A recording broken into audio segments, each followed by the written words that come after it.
J'aime bien ce côté poétique, très délicat, très fin.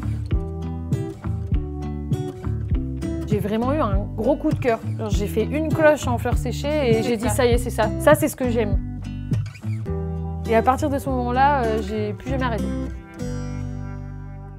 Bienvenue dans cette nouvelle vidéo. Aujourd'hui, on va fabriquer une mini couronne de fleurs séchées, mais une couronne un peu spéciale. On va tout vous montrer, vous allez voir, c'est absolument magnifique. Donc je suis en compagnie de Elisa. Elisa, pourquoi on est avec toi aujourd'hui? Peux-tu nous dire un petit peu qui tu es? Bonjour, alors moi c'est Elisa, je suis créatrice florale spécialisée dans la fleur séchée. Je travaille dans mon atelier qui s'appelle Un Brin Délicat et on va aujourd'hui créer ensemble un suncatcher.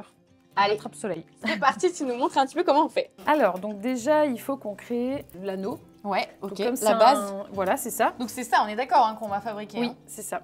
Trop beau. Du coup, bon, petite astuce de créatrice qui travaille à la maison, on prend une boîte à café. Parce que du coup, pourquoi j'utilise ça? C'est parce qu'il y a les petites cannelures là, tu vois, ouais, et du coup, ça m'aide pour mettre l'anneau. Ok. Du coup, bah, si tu veux, je te laisse faire. Allez. Donc, il faut que tu fasses le tour, mais que tu aies un petit peu de marge, rab, on va dire. Ouais. Ok, et du coup, bah, de toute façon, c'est le même diamètre partout. Oui, là. oui, oui. Tac. Parce qu'après, pour que tu attaches, tu vois, il faut que tu en aies plus. Voilà. Ça suffit là en rab d'avoir ça? c'est bon. Hop. Donc, tu coupes ton petit... ce que tu veux. Bon, c'est un peu ressort de toute façon, donc... Oui, oui, oui. Après, là, c'est pas tout à fait rond, mais bon. Après, tu pourras refaire à la pince. ouais. Ah, mais il est super malléable, en fait. Oui, j'avais peur de... Ah oui, la vache, ok. C'est avec ça qu'on fait les écritures aussi, tu vois. Donc, ah ouais, ok, parce que je me disais, ça doit être dur de faire les écritures, mais en fait, moi bah, qui ai l'habitude c'est pas du métal, facile, celui-là, il est très malléable. Ouais, heureusement. Ouais. Tiens. Du coup, je coupe. Alors, tac. Donc, tu m'as dit laisser un peu de rab, donc on va laisser ça. Ouais, ça c'est bien. Pareil. J'utilise mes ciseaux de pansement. Là. De pansement. Que tu nous as dévoilé dans l'atelier tour. D'ailleurs, si ça vous intéresse, vous pouvez aller voir l'atelier tour où on fait tout le tour de son atelier et on explique à quoi sert chaque chose qui est là. Du coup, tu prends des petits bouquets, tu vois. Mais du coup, tout ça, ça ne te sert pas en final? Non, la tige, en général, on n'utilise pas. Ouais. Ok, donc là, je coupe genre comme ça? Ouais. Il vaut mieux que tu coupes trop long que trop court. Ouais. Ah oui, ça en met un peu partout. Hein. Ah oui, c'est ça les fleurs séchées. Ouais. Hop, bah du coup, moi, je vais prendre mes trucs. Et puis là, tu peux faire pareil avec l'hortensia. Et du coup, pour l'hortensia, tu peux prendre des petits bouquets, toi, pas une par une. Ok. Genre, là, tu vois, par exemple... tu prends un ensemble de petits bouquets, quoi. Ouais, tu vois, c'est plusieurs petits... Ou alors une par une, parce que c'est vrai qu'elles sont grandes, celles-ci. Puis après, tu en prendras plusieurs en même temps. Comme tu veux, comme tu le sens. Alors, dans tous les cas, ça marche. Si on a des tout seuls, on va les prendre plus. J'imagine que tu achètes sur des sites de grossistes. Ouais. Comment tu fais ton choix de ce que tu vas choisir Alors avant, je me fais toujours une palette de couleurs sur mon mood board. Ouais. Donc déjà, ça t'aide. Ça m'aide. Et puis ensuite, il y a la forme des fleurs. Parce que par exemple, quand tu fais une couronne, là, tu vois, il faut que tu aies toujours une fleur en pointe. Donc là, c'est la pampa.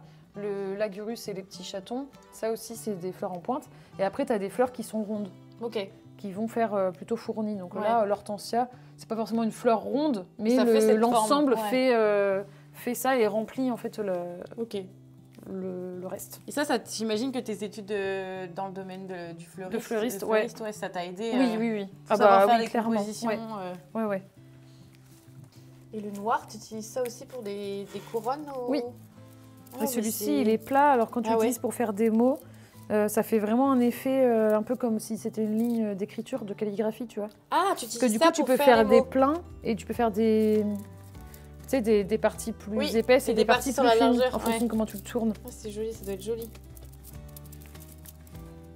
Et donc là, tu vas déjà prendre un bout de raffia armé. Ok. À peu près, t'estimes à peu près, tu vois, ce qu'il va falloir, sachant qu'il faut que tu tournes autour. Ouais, donc plus long. Donc tu fais à peu près ça. Tac. Tiens, si tu veux, je te le donne.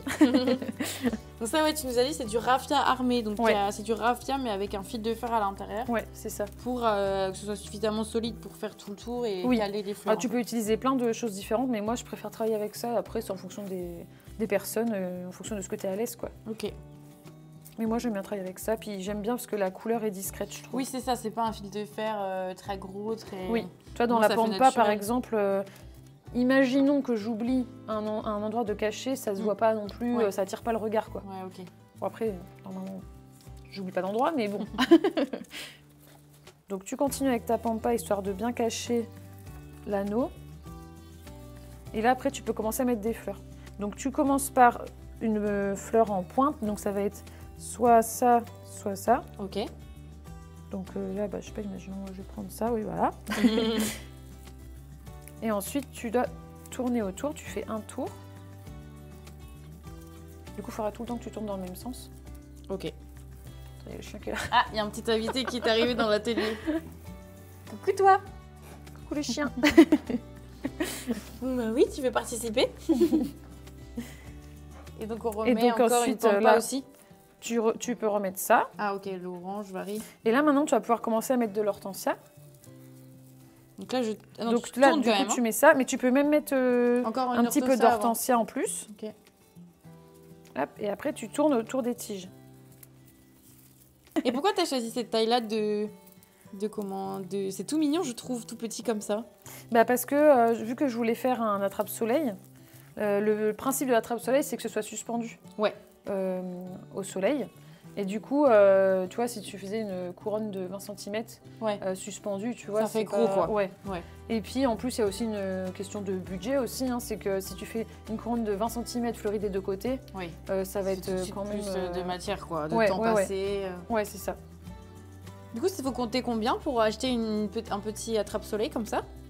Alors ils sont à 55,90. Ok, donc on peut les trouver sur ta boutique en ligne. Oui, c'est ça. Pour ceux qui ont envie d'avoir leur propre Suncatcher, parce que c'est comme ça qu'on dit en anglais, hein, oui, on voit ça. Partout sur les réseaux. On voit plus Suncatcher que attrape-soleil. C'est vrai. Du coup, moi je le dis à la française. Ouais, voilà. Je suis française.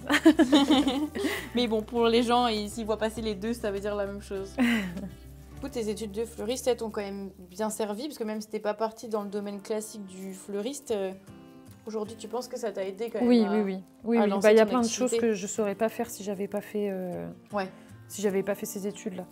Okay. Et puis dans le détail aussi, dans mes créations, tu vois, c'est très détaillé. Et en fait, c'est aussi grâce à mes études, parce qu'on apprend justement à travailler dans le détail. Et c'est très très minutieux. Travailler avec la colle, par exemple, c'est pas forcément facile parce que c'est assez spécifique la colle des fleuristes. Du coup, tout ça, on le travaille en études. Ça va? Qu'est-ce que t'en penses? Je suis pas trop mauvaise? Bah ouais, ça va, c'est bien volumineux. Ouais, hein, j'ai l'impression par rapport à toi, il est bien fourni. Ah mais après, c'est comme je dis, chacun a son style. On peut faire la même création, c'est jamais la même chose. Non, c'est ça. Chacun sa sensibilité dedans et ce qu'il appelle à chaque fois. C'est ça. À rajouter, pas rajouter. C'est bien parce que c'est assez méditatif. Une fois qu'on a compris comment ça fonctionne, ça peut, tu vois, on peut le faire en parlant. C'est assez satisfaisant parce que c'est vrai qu'en fonction des artisanats, moi par exemple faire des bijoux, c'est compliqué de parler, déjà ça fait du bruit en même temps. Ouais. Et puis au final il faut être hyper concentré parce que c'est vraiment minutieux, on peut se faire mal aussi, enfin voilà, il y a des trucs. Là c'est vrai qu'au moins on peut faire tranquillou. C'est agréable. C'est pratique, Du coup j'imagine qu'au fait tu fais des petites créations que tu offres à ta famille. T'as peut-être commencé comme ça d'ailleurs au début? Non, pas forcément, parce que du coup, moi j'ai commencé en apprentissage. Ah bah oui, donc en fait, je faisais des créations en fleurs fraîches. Oui, d'accord, ok. Des bouquets et tout. Et puis après, moi j'ai découvert du coup la fleur séchée pendant mon apprentissage. Ah d'accord. Et je sais pas pourquoi ça m'a plu. Enfin, si, je sais pourquoi ça m'a plu, c'est que j'aime bien ce côté poétique, tu vois, très délicat, très fin. Du coup, ça c'est ce qui m'a plu. Mais j'ai vraiment eu un gros coup de cœur. J'ai fait une cloche en fleurs séchées et j'ai dit ça y est, c'est ça. Ça c'est ce que j'aime. Okay. Et à partir de ce moment-là, j'ai plus jamais arrêté. Ouais, c'est bien. Hein. Et est-ce que tu as une dynamique quand tu fabriques d'essayer de faire des choses à chaque fois qui sont jamais vues dans les fleurs séchées, qui sont originales, où tu te détaches un peu de ça, tu t'en fiches et tu fais plutôt ce qui te plaît? Alors déjà je fais ce qui me plaît, mais c'est vrai que j'essaye toujours de chercher des choses qui sont plus originales, même si c'est pas forcément évident parce que comme il y a des contraintes, tu vois, d'entretien de la fleur séchée par exemple, du coup je peux pas tout faire non plus. Est-ce qu'il y a des choses que tu aurais voulu faire par exemple que tu n'as pas pu? Que tu te dis non je fais pas? Du coup j'y réfléchis pas, enfin c'est... Tu vois, si je peux pas, ça me vient pas à l'esprit du coup. Ouais, ok. Mais c'est vrai que des fois, tu vois, par exemple, même dans les bijoux, j'aurais bien aimé, par exemple, imaginons faire un collier, tu vois, ça j'aimerais bien. Sauf que ça pourrait pas en fait tenir sur un collier, ça bouge trop. Autant les boucles d'oreilles, c'est moins gênant. Mais les colliers, j'oserais pas. Ouais. Après, ça doit être possible, hein, mais du coup, ce serait plus pour de l'événementiel, par exemple. Oui, d'accord. Peut-être une belle grosse pièce qui se porte sur un défilé, mais qui se garde pas toute la journée. On apprend ça, par exemple, en BP, du coup. Peut-être qu'il faut que je reprenne du orange, non? Je n'ai plus là. Ah oui. Ah oui, moi, elle va être bien fournie comparée à toi. Mais après, c'est aussi en s'entraînant qu'on fait des choses de plus en plus délicates. Ouais, c'est ça. Comme quoi, on voit bien la différence. Moi, j'ai tendance à fournir pour cacher, finalement.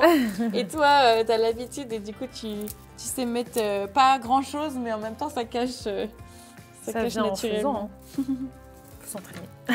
D'ailleurs, j'ai déjà pris toute la pampa. Je vais vraiment te vider les stocks de pampa. Et en plus, ça coûte assez cher, non, les fleurs séchées. Enfin, après, le mot cher veut rien dire, on est d'accord, mais c'est plus cher que les fleurs fraîches, non? Oui. Ouais. Bah, du coup, tu as tout le séchage aussi derrière. Bah oui, toutes les étapes de séchage que tu payes c'est ça. À ton fournisseur, en fait. Hein. Et c'est compliqué de faire sécher toi-même tes fleurs? Alors, ça dépend les fleurs. Tout ne peut pas se faire sécher. D'accord. En tout cas, pas forcément correctement, quoi. Ouais. Ce que je fais sécher, c'est ce que je peux trouver dans mon jardin. Mais après, toi, tu as des variétés, tu les trouves pas forcément. Et par exemple, si on parle de celle-ci, les petits chatons, là, ça, c'est une variété protégée. Donc, tu peux pas, t'as pas le droit de la cueillir dans la nature. Ok, elle a été cultivée pour ça, j'imagine? Bah, du coup, oui, je pense, oui, parce qu'ils n'ont pas le droit de prendre dans la nature. Donc, après, ce qui est compliqué dans les fleurs, c'est qu'on n'a pas de traçabilité. Ouais. Ça, c'est un problème. C'est un gros problème dans les fleurs fraîches aussi. Hein. Oui. Bah, oui, que ce soit fraîche ou séchée, c'est pareil. C'est que tu sais pas d'où elles viennent. Enfin, tu peux savoir, mais ils sont pas obligés de te le dire. J'essaie de me renseigner pour trouver de la fleur française. Et puis, il faut pas en même temps, il faut quand même que ça reste accessible aussi. Ouais. Parce que, bah, voilà, c'est pareil. Bah, ou alors, c'est un choix assumé, effectivement, de gamme de prix, quoi. Mais c'est vrai que... Mais bon, comme ça monte déjà très vite, c'est pas toujours évident. Parce que là, pour qu'on se rende compte, en termes de matières premières, t'as combien, tu penses, sur une petite couronne comme ça, juste de matière? Je pense que je suis au moins à 15 €. Ah ouais. Enfin, en fleurs. Ouais. Pas avec le reste. Les attaches, la perle, tout ce qu'on va mettre. Ok. C'est intéressant pour que les gens se rendent compte un peu de la répartition entre le temps effectivement passé, mais aussi les matières qu'il y a dessus. Et puis, après tous les coûts qu'a une entreprise, hein, n'est-ce pas? Bah oui.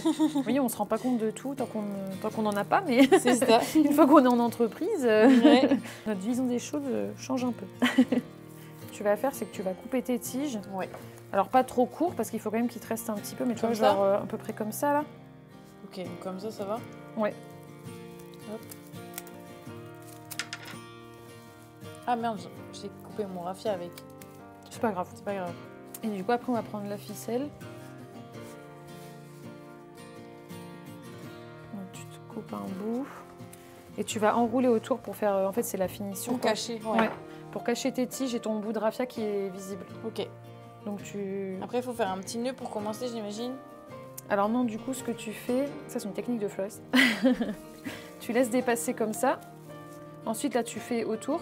Et après, avec celui-ci, tu reviendras et tu feras un nœud par-dessus. Pour faire un... Moi, j'appelle ça un flow. Enfin, c'est les boucles. Pour le cacher. Ouais, d'accord, voilà. ok. Tac. Et qu'est-ce qui fait, selon toi, qui différencie, je dirais, quelqu'un qui va fabriquer des accessoires comme ça en fleurs séchées pour le hobby et puis les autres personnes qui vont essayer de les vendre? Est-ce qu'il y a des différences de choix dans les matériaux, de choix dans c'est ce qui fait la différence justement, c'est qu'avec l'entraînement, quand tu fais ça vraiment tout le temps, tu vois, tu commences à avoir des automatismes dans le choix de tes fleurs. Tu vois, tu sais à force qu'est-ce que tu vas utiliser comme fleur pour faire tel effet, pour faire tel volume ou pas, pour telle couleur, etc. Alors que quand tu es moins habitué, que tu le fais, tu vois, pour le loisir sans forcément réfléchir à tout ça, après, au bout d'un moment, tu acquiers la même connaissance, mais ça prend peut-être un peu plus de temps, du coup. Et tu perds pas le plaisir, ça va, d'en avoir fait non, pas du tout. Une activité professionnelle? Souvent, les créatrices qui se posent des questions parce qu'elles commencent par le faire. Alors, c'est vrai que toi, c'est pas tellement ton cas parce que tu as fait des études finalement là-dedans. Mais celles qui commencent juste par DIY, tu vois, qui le font dans leur week-end, sur leur week-end, leur temps... en mode passe-temps, quoi, qui fabriquent, et ben après, quand elles passent à une activité professionnelle, c'est vrai qu'il y a un vrai cap, c'est pas la même chose que de créer pour le plaisir, que de passer à créer pour la vente. Je pense que c'est pas la même dynamique, mais c'est normalement tout aussi bien. Bah oui, c'est sûr. C'est différent, Moi, et puis alors après, c'est aussi que quand j'ai décidé de devenir fleuriste, je me suis dit que je voulais aussi un travail alimentaire. Enfin, dans le sens que je voulais trouver une passion, mais que je regretterais pas de faire toute ma vie et que j'arrêterais pas comme ça parce que je suis multipassionnée. Donc, je pense qu'on est un peu pareil, tu vois. Je fais 20 000 choses et puis que j'arrête au bout de 3 jours et puis après je recommence une autre et après je reprends l'autre. Enfin, voilà. Et du coup, là, je voulais trouver quelque chose dont je me lasserais pas. Et donc, en fait, j'ai fait mon choix de métier en fonction de ça aussi. Oui. Ce qui fait que du coup, maintenant... Enfin, j'étais tellement convaincue que ça me plairait que ça me plaît et en fait, ça se confirme. Ouais, c'est ça. Ça confirme sur le terrain. Voilà. Alors, j'arrive à la fin, là. Je sais pas comment tu fais pour cacher vraiment la toute fin. Alors, c'est pas grave s'il reste un petit peu de tige. Tu vois, moi, j'en laisse des fois un petit peu. D'accord, ok. Et donc ensuite, alors, ce que tu fais, c'est que celui-là, tu le redescends un petit peu. Celui-ci, l'autre, tu le remontes un petit peu pour aller au milieu, en fait. Ah, en roulant. En roulant. Ouais. Et je reviens par-dessus l'autre. C'est ça que tu me disais? Oui. Du coup, après, tu les rejoins au même endroit.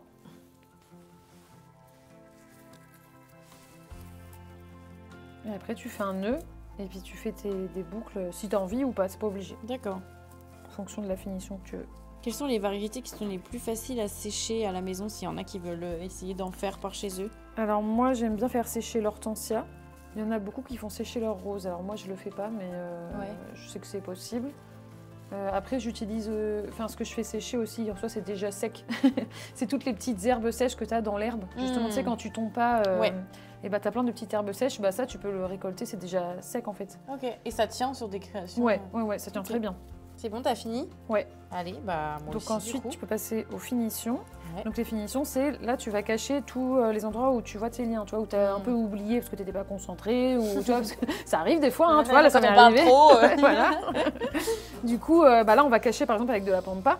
Ok. La pampa, c'est pratique pour ça.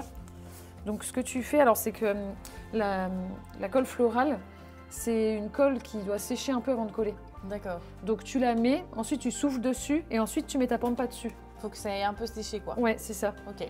Donc tu vois, là, moi, par exemple, je vais mettre là, dans mes petits trous, puis après, là, je vais aller mettre de la pampa pour avoir des belles finitions. Ça, c'est ton œil, ton regard de pro qui sait. Moi, je trouve tout joli, évidemment. J'ai moins l'habitude que toi. Ça va pas me coller au doigt, ça va? Si, ça va coller au doigt. Ah mince. Mais ah non, faut peut-être pas que je fasse ça ça va du coup. partir après, c'est pas grave, t'inquiète. Et elle sent fort, hein. Oui. Mais c'est bizarre, elle sent la piscine. Ah bon? Ouais, j'ai l'impression. Oui, voilà, ouais, j'ai l'impression que ça sent la piscine. Ah, je sais pas, je trouve pas. Ah ouais, si, je trouve. Mais pas forcément quand peut-être on un peu. est hyper dessus. Mais... Et ça se trouve où, ce genre de colle? Du coup, on peut acheter, nous, en particulier ou pas forcément? Alors, tu dois pouvoir en trouver si tu cherches sur Internet. Ok. Après, sinon, c'est chez des fournisseurs de fleuristes. Ok. Voilà, donc après, une fois que tu as fait le tour de tes finitions et que tu es bon, je pense que c'est bon, va. Ouais. Alors, donc après, tu vas faire l'attache de la perle. Ouais. Ensuite, il faut que tu laisses un petit peu... Tu vois, faut pas que tu reviennes en serrant vraiment, sinon ta perle, elle va pas bouger. Ouais, d'accord. Elle bouge quand même un peu, ça fait pas trop rigide. Et ensuite, tu vas replier là pour faire la boucle. D'accord. Pour faire l'attache. Ah oui, d'accord, ouais, je vois. Et ensuite, avec ton fil, tu repasser. viens... Ouais, ok, j'ai compris. Ouais, je fais des fois des trucs comme ça en bijouterie. Oui, c'est typiquement ce qu'on fait en bijouterie. J'ai trop hâte de voir ce que ça va donner. On y est presque. Ouais, et puis avec le soleil, là, ah ouais, c'est trop beau. C'est trop beau. Du coup, t'en as mis chez toi, j'imagine? Oui.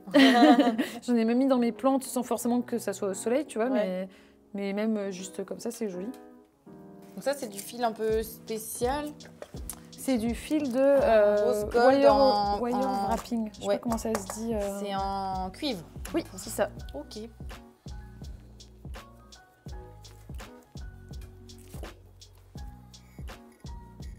toute façon, il faut pas beaucoup d'espace en soi là-haut non, tu vois, c'est juste pour faire... tu fais plus ou moins grand, c'est pas grave si c'est pas grand comme le mien, par exemple, tant que l'anneau passe dedans.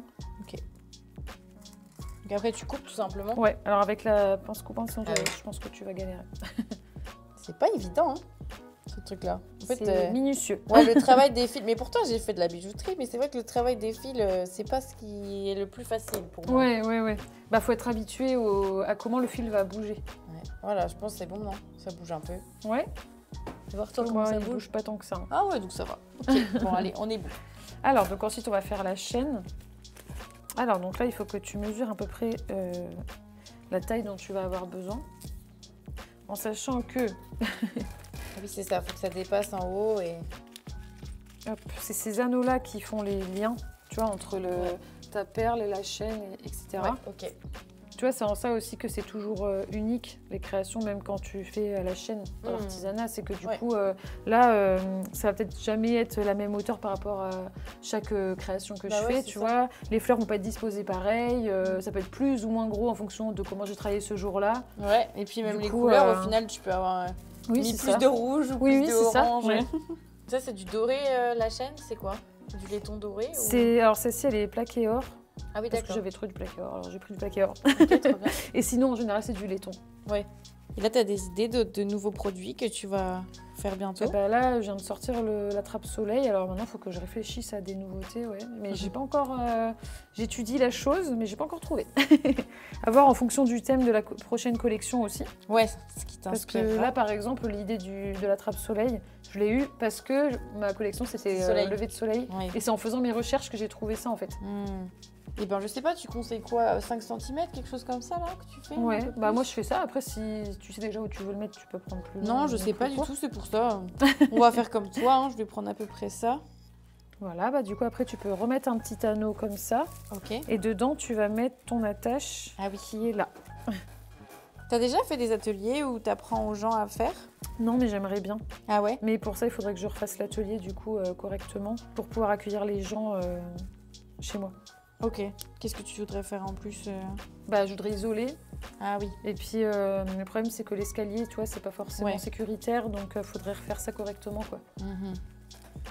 Après, sinon, je vais penser à la possibilité d'aller chez les gens. Oui, amener. Mais bon, faut que j'étudie encore le truc. Ouais, t'amènes une mallette avec ton matériel. Ça me plairait bien, ouais. Nous, on a fait un séminaire avec l'Artisan Academy. Ouais, j'ai vu ça. Il y a pas longtemps. Du coup, effectivement, là, c'est une maroquinière qui est venue nous faire un atelier. Et elle avait apporté ses mallettes avec effectivement le cuir, les outils. Ouais. Et puis c'est sympa, ça fait rencontrer du monde. Bah ouais. Puis c'est vrai que quand on est autant de personnes, c'est mieux que ce soit elles qui viennent à notre lieu de séminaire. Oui. Pour les événements comme ça, je sais que ça se fait beaucoup les fleurs, les fleurs séchées. Ouais. Tadam! Pas mal, hein? Bravo! Ça va, je suis plutôt fière de moi. Ça va être joli. Ouais, pour une première, c'est bien. Ouais, hein? Bon, alors moi, j'ai plus d'attache. Du coup, il n'y aura pas d'attache. Ah. C'est bien, on n'a pas trop mal réussi. Bon, vous nous direz ce que vous en pensez en commentaire, évidemment. Bon, le mien est un petit peu plus grossier que celui d'Elisa, qui est vachement plus délicat, mais bon. En tout cas, ça a fait le job. Je crois que c'était pas trop mal. Bah ouais. Et merci en tout cas Elisa, et j'espère que ça vous a plu de voir un petit peu les coulisses, de voir comment on fabrique ce genre de décoration, comment une créatrice d'accessoires en fleurs séchées, même de déco en fleurs séchées, construit ça. En fait, c'est quoi les petits secrets, les petites astuces, même pour réussir peut-être à en faire vous-même de votre côté. Ou si vous voulez directement adopter évidemment une création d'Elisa, il y a sa boutique en ligne qui va être en lien de la vidéo. Et je vous invite à aller découvrir les 2 autres vidéos si ce n'est pas déjà fait, où on a fait une interview toutes les 2, où on a parlé de pas mal de choses très intéressantes sur l'artisanat. Et puis l'atelier tour pour découvrir vraiment tout l'atelier qui est autour de nous. On a fait une vidéo complète à ce sujet. Merci et à très bientôt. Au revoir. Ciao, ciao.